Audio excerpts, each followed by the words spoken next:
The next panel is called Growth Opportunity in Luxury Hotel Segment in the Middle East. And your moderator for this panel will be Neslihan, Gündeş, and our panelist will be Haitham Mattar, the Managing Director for IHG Hotels and Resorts for the Middle East. So I'd like to welcome our moderator and panelists.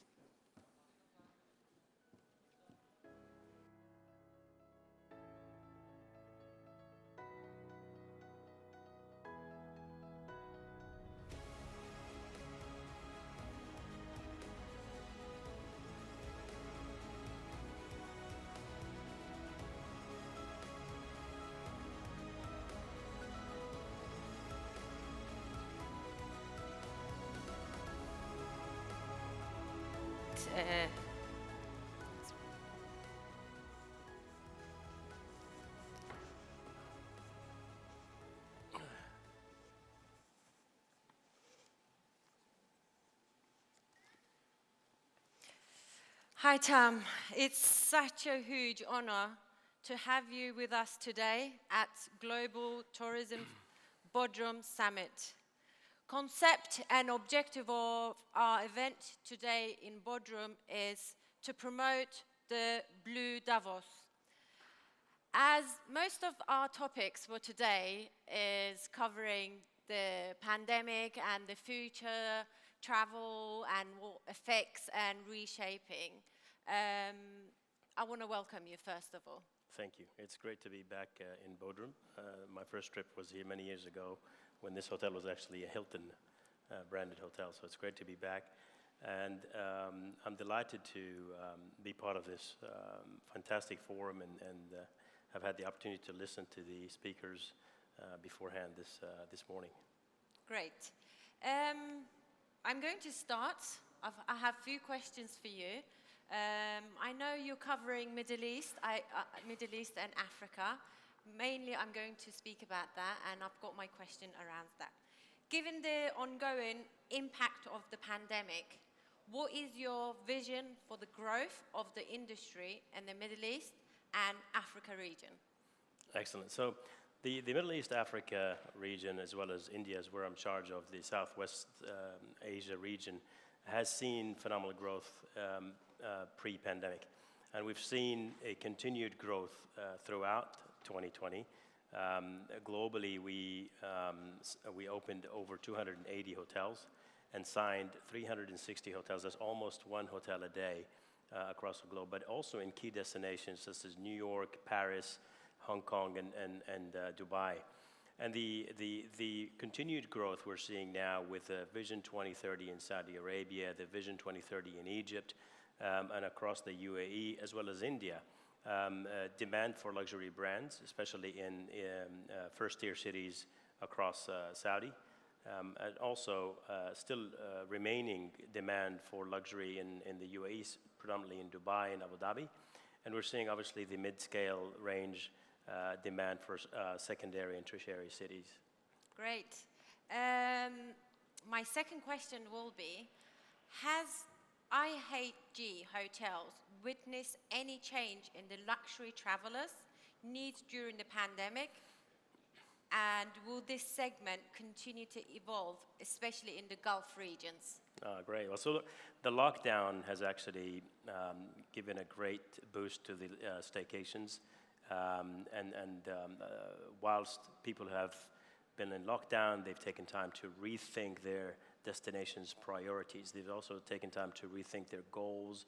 And whilst we see now demand taking an uptick, so coming back into especially the secondary and tertiary cities, the luxury travelers have been very much focused on seeking destinations that gives them sort of personal services, but also giving a solitude and giving them space. So we see more demand changing with the luxury travelers into mountainous areas, into beach resorts, but into also mountain tops, so nature, adventure, whilst actually remaining very safe. So whilst their priorities now is really on their personal time and on their meditation and destinations that offer that, this is where I think the competition is going to play a key role.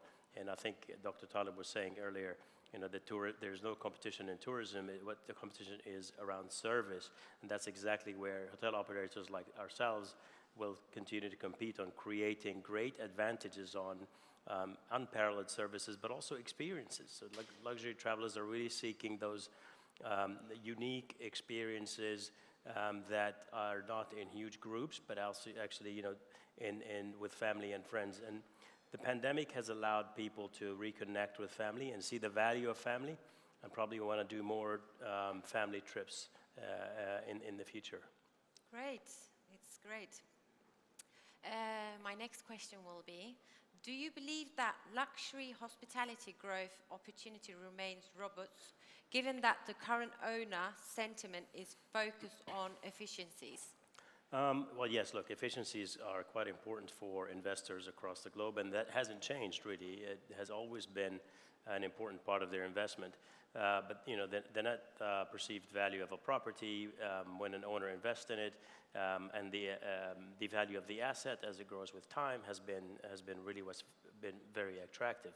And in the luxury space, as you know, Intercontinental Hotels Group owns Six Senses.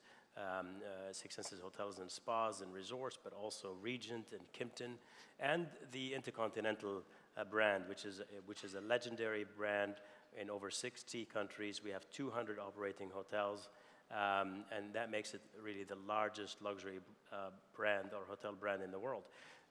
We're seeing greater demand in destinations like Saudi, in the UAE, in Egypt, as well as the UAE in general, as well as Abu Dhabi, for these brands. And we're in deep discussions with these brands continuing to develop in most of these countries that I mentioned. But also we have recently announced the Six Senses in Amala, which is one of the giga projects in Saudi, focusing on ultra luxury. And obviously we have two hotels signed with the Red Sea development, again, luxury destination.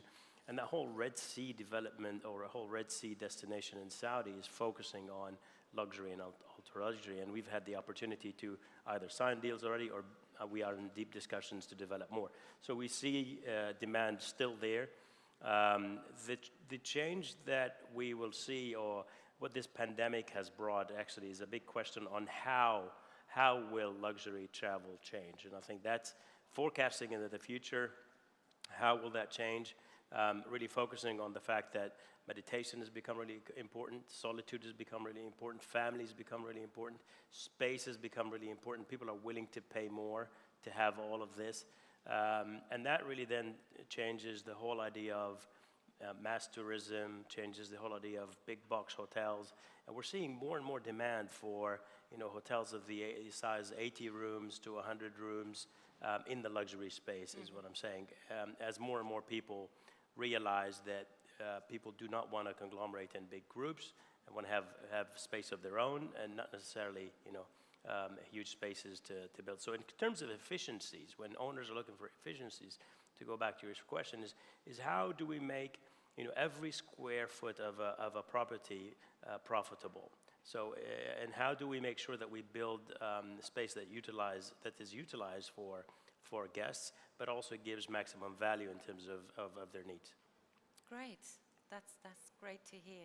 Basically, you're saying you're more personalizing the customer needs and demands. Absolutely. Great. So my next question will be, where does your luxury portfolio currently stand, and what is your vision for IHG luxury portfolio in the Middle East, and what's attracting investors to your brands? I think what's really interesting is that the Six Senses brand out of our luxury set has 17 hotels operating, but has 37 hotels in the pipeline. And then this is a very strong pipeline for one of our luxury brands. Similarly, we see healthy pipeline for the rest of the luxury brands, so Kimpton, Regent, and Intercontinental, across our region and globally. But also the growth of these brands in Middle East Africa and in the GCC in particular, where we're going to be announcing one of our luxury brands entering into Doha, opening towards the end of the year.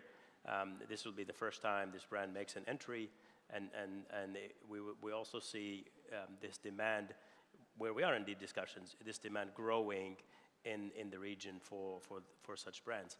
Now, of course, the change that we see in amenities, right, in exclusive and, as you said earlier, personalized services, I think this is where that very important to detail needs to be, focused on when we're looking at our continued growth and attracting visitors, and being able to be competitive in what we provide in services and value in products.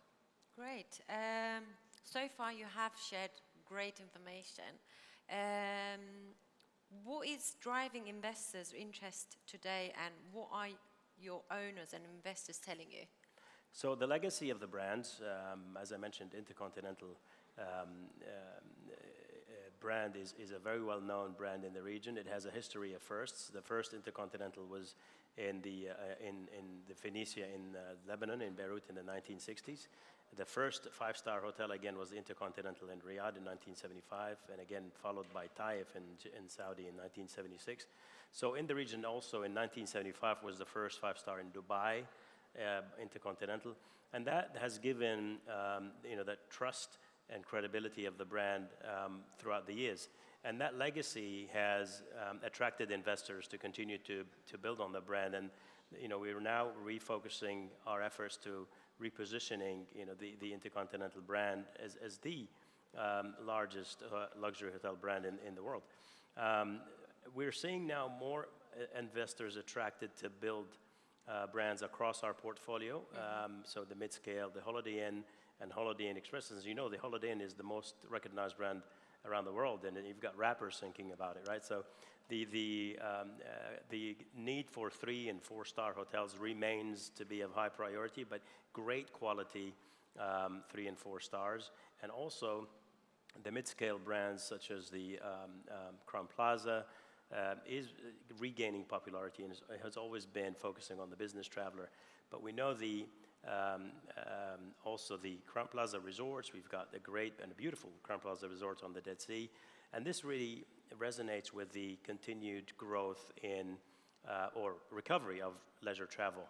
Now, of course, I think the death of business travel is exaggerated. Here we are all here in this conference. People are still traveling for business, not at the same volumes, not at the same frequency, but people will still travel for business. However, I think that's going to change, and how do we have people traveling for business yet resting and working at the same time? And the growth, again, going back to the growth in the regions, people traveling outbound. Europe is the largest outbound of travel. You have 390 million people traveling just around out of Europe into the rest of the world. With markets like Russia, Germany, and UK remain to be, sort of the highest in number of outbound people, but also in the luxury segment, predominantly from the German and Russian market, where we see more luxury travels, and also now China, more and more young Chinese travelers coming outbound, but also become very specific on what they're looking for, and very specific on the sort of brands they want to associate themselves with. In China, the Holiday Inn brand is very popular. IHG's footprint in China is quite large. We've seen a fantastic recovery throughout the post-pandemic in Greater China, and that's predominantly again in the secondary and tertiary cities. And the reason is, as you know, people do not necessarily want to go to the populous destinations and more into the secondary and tertiary cities. And we've been fortunate to the fact that 70% of our hotels in Greater China exist in the secondary and tertiary cities. Great. I mean, what you have shared so far, it's very, I mean, great experience, great skills, great learning that Thank you. we can pick up from there. And lastly, I want to say thank you again, and it was like a huge honor to have you here. I don't know what would be your last sentence before ending our speaking session, and that will be it. Well, but my last words is my trip over to Turkey, which is one of my favorite destinations, and as Dr. Talib always says, the most beautiful thing about Turkey are the Turkish people themselves, and this is a beautiful country that offers diverse experiences, you know, from end to end. I've been fortunate to be across Turkey, from Diyarbakir to Şanlıurfa to Mersin and Adana, so I'm no stranger to Turkey. And I've been off the beaten track, and the experience of traveling here from Dubai on Turkish Airlines has been rewarding. It's been safe. It also allowed me to see and feel the recovery of travel, people really coming back and wanting to come to destinations they love, but also the airlines, you know, showing that it is safe to travel. The destination, the airports, the way they've handled the whole experience makes people more comfortable in wanting to get on a plane and fly again. Great, thank you very much, Haitham. And like I said, it's such a huge honor to have you with us. Thank you, my pleasure. Great. Thank you.